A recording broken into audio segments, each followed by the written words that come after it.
बिस्मिल्लाहिर्रहमानिर्रहीम। मैं हूं नदीम इकबाल गौरी।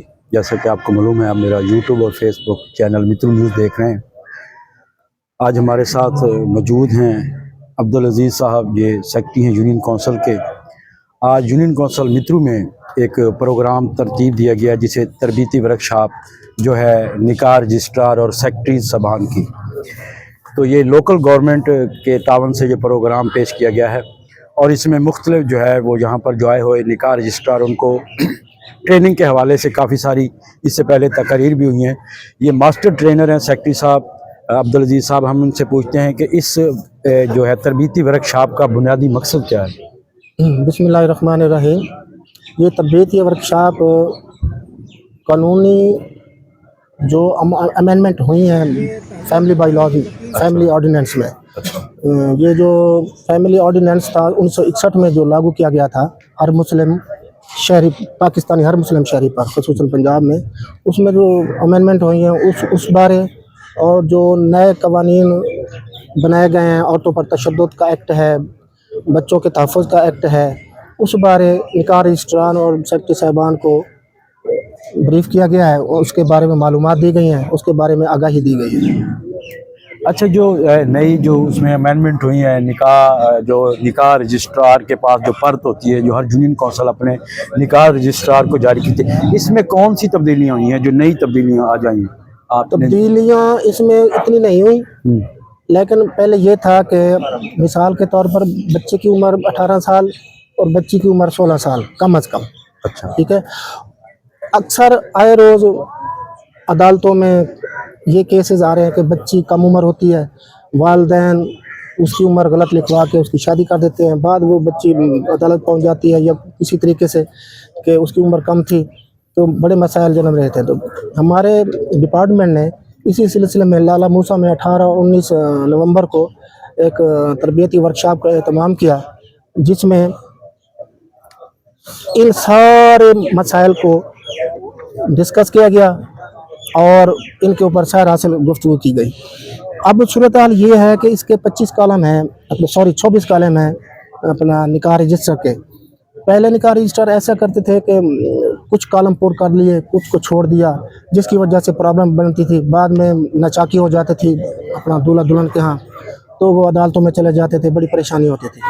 अब सख्ती से ये उनको बावर करवाया गया है कि भाई 26 कॉलम है और 26 के 26 पूर करने हैं, ठीक है, और सही पुर करने हैं। जो इनको गलत पुर करेगा वो सजावार का मुस्तहिक होगा, वो निकाह रजिस्ट्रार होगा, जिसकी 1 माह कैद और 25,000 रुपये जुर्माना है।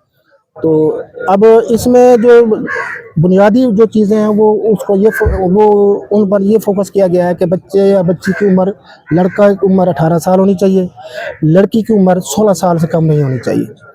अच्छा, बाकी इनके स्टेटस के बारे में यह है कि अगर बच्ची कुंवारी है तो ठीक है, अगर मुतलका है तो फिर उसका यूनियन कौंसिल से मौसर किया गया सर्टिफिकेट तलाक का होना चाहिए। अगर औरत बेवा है, दूसरी शादी मिसाल के तौर पे हो रही है, तो फिर उसका जो खामिद था पहला, उसका डेथ सर्टिफिकेट प्रूफ के तौर पे लगाना चाहिए।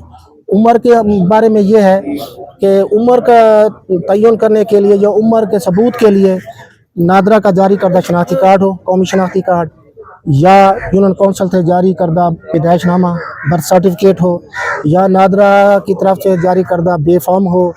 अच्छा, या फिर कोई तालीमी असनाद, मतलब मैट्रिक की सनद हो जिस पे उसके तारीख पैदाइश वगैरह यहाँ हो।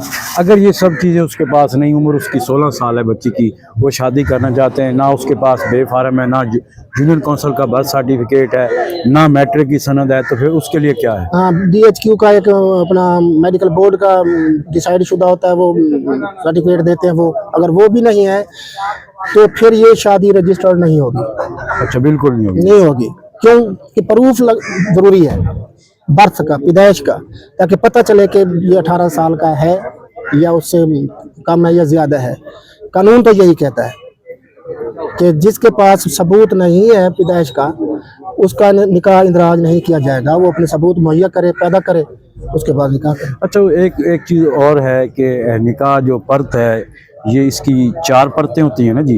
एक यूनियन कौंसिल में जमा होती है, एक जो होती है रजिस्ट्रार के पास होती है, एक दूल्हा को दी जाती है और एक दुल्हन वालों को दी जाती है। उसमें ये होता है कि बाज़ दफ़ा जब शादी होती है तो उसमें कुछ शर्तें तय हो जाती हैं, तो वो उस पर इंदराज हो जाती हैं शर्तें कि ये शराइत इनके दरमियान तय पाई हैं। सही। लेकिन उसके बाद ये होता है जब इनके दरमियान नेचाकी होती है तो वही जो होते हैं, जो दूल्हा वाले होते हैं, वो अदालतों में चले जाते हैं कि ये जो हमने तो ये तो शराइत हमने लिखा ही नहीं थी। उसको उसका निकाह रजिस्ट्रार, सेक्रेटरी यूनियन काउंसिल और बच्ची के जो हैं वो बच्ची को हम किस तरह से निकाह रजिस्ट्रार किस तरह से उसे सेव करेगा? उसका तरीकाकार यही है कि जो दौरान निकाह, जब निकाह रजिस्ट्रार परतपुर कर रहा होता है, निकाह दर्ज कर रहा होता है, इंदराज कर रहा होता है, तो दोनों फरीकैन वहीं पे मौजूद होते हैं। नुमाइंदे, लड़की का नुमाइंदा भी मौजूद होता है, दूल्हा भी मौजूद होता है। तो उनके दरमियान जो बाहिमी तौर पे जो उनकी शराइत तय पा जाती हैं, वो निकाह रजिस्ट्रार उनको परत पे सब्त कर देता है। अच्छा, अब उसका सदबाब यही है, एक तरीका है कि जो शर्त लिखी जाए निकाह परत में, जब शर्त लिखी जाए तो उसके साथ अपना दूल्हा साहब के दस्तखत करवा लिए जाए, ठीक है, ताकि कल कला वो ये ना मुकर सके कि जनाब मैंने तो नहीं लिखा था, जो मैंने तो कबूल ही नहीं किया था, उस वक्त निकाह रजिस्ट्रार ने दर्ज ही नहीं किया था, बाद में सेक्रेटरी ने दर्ज कर लिए या निकाह रजिस्ट्रार ने दर्ज कर लिए। उसका एक ही यही तरीका है कि छोटी मोटी वीडियो भी बना ली जाए दौरान निकाह की। अच्छा, जब वो निकाह रजिस्ट्रार पुर कर रहा हो, और हर शर्त जो लिखी जाएगी उसके एंड में वो दूल्हा साहब के दस्तखत या अंगूठा करवा लिए जाए।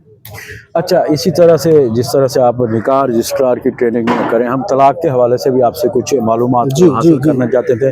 हमारा मकसद भी ताकि लोगों तक भी हमारी जो है आवाज़, जो सवालात वो पहुँच सकें।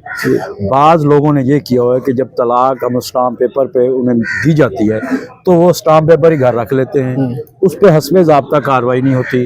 तो आप जो अब तलाक का सिस्टम भी हर माह के बाद एक नोटिस आपने तलाक का भेजना है, उसमें असल क्या तरीकाकार है? यूनियन काउंसिल इसे किस तरह परसू करती है फरीकैन को, ये जरा बता दें। जी, ये तलाक जो मर्द औरत को तलाक देता है, तो तलाकनामा मुतलका जो औरत है उसके से मुतलका जो यूनियन काउंसिल है, जिस यूनियन काउंसिल की हदूद में वो रिहाइश पजीर है, उस यूनियन काउंसिल को भेजी जाएगी एक कापी तलाक की।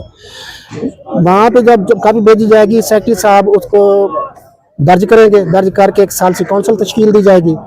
सालसी काउंसिल में उस वक्त का जो सरबराह है यूनियन काउंसिल का, चाहे वो चेयरमैन है, नाजिम है या एडमिनिस्ट्रेटर है, जो भी है, जो गवर्नमेंट मुकर्रर करती है, वो उसका सालसी चेयरमैन होगा सालसी काउंसिल का। उसके बाद लड़की और मर्द और औरत का एक एक नुमाइंदा वहाँ पे मुकर्रर किया जाएगा। वो उन पर डिपेंड करता है, खुद आना चाहें बेस्ट है, बेहतर है, मगर ना वो अपने एक एक नुमाइंदा के मुकर्रर करेंगे। हाँ, यहाँ पे एक बात मैं यहाँ करता चलूँ, अगर वो नुमाइंदे मुकर्रर नहीं करना चाहते तब भी सालसी काउंसिल तश्कील पा जाएगी। उसके बाद हर दो फरीकैन को बुलाकर उनको समाअत किया जाता है। कोशिश की जाती है यूनियन काउंसिल की तरफ से, अपना सालसी काउंसिल की तरफ से, कि दोनों फरीकैन के दरमियान सुलह रजू करवा दिया जाए।